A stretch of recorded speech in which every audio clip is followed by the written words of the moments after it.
pessoal, tudo bom? No vídeo de hoje a gente vai falar sobre um repetitivo que tratou de chamamento ao processo no caso de fornecimento de medicamentos por entes federados.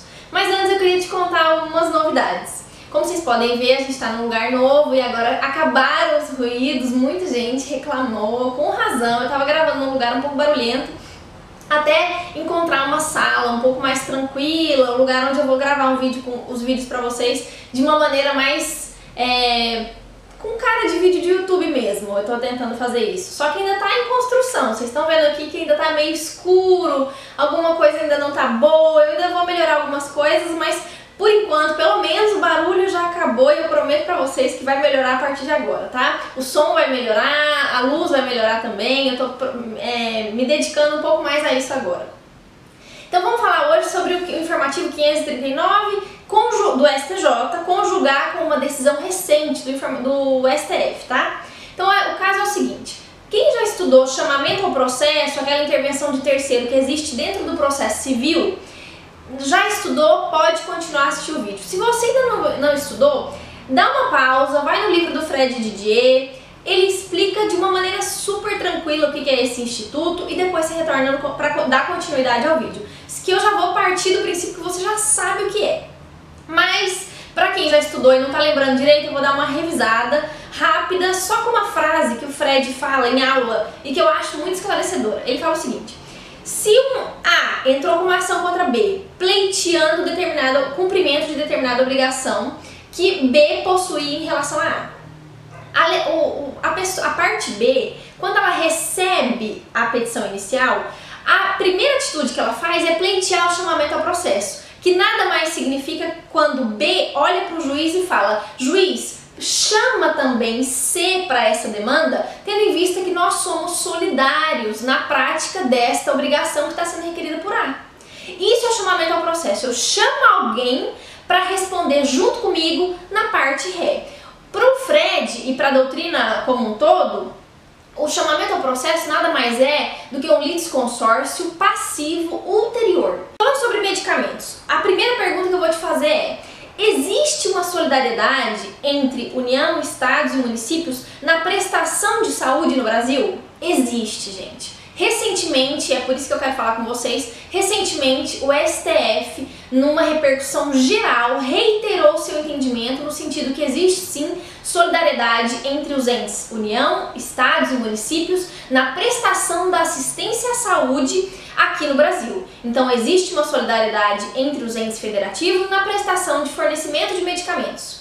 E aí, partindo desse princípio, um determinado estado, Santa Catarina, por exemplo, quando ela foi suscitada no processo para que prestasse uma assistência fornecendo determinado medicamento, o que ela fez? Chamou ao processo a União, tendo em vista a nossa solidariedade no fornecimento de medicamentos.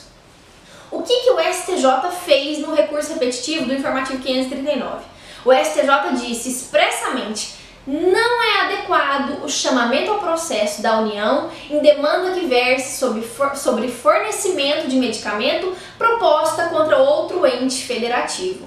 Apesar de existir uma solidariedade entre os entes federados, não há a possibilidade, não é adequado para os tribunais superiores, e eu estou falando tribunais superiores tanto o STF como o STJ, no sentido de existir a possibilidade de chamamento ao processo.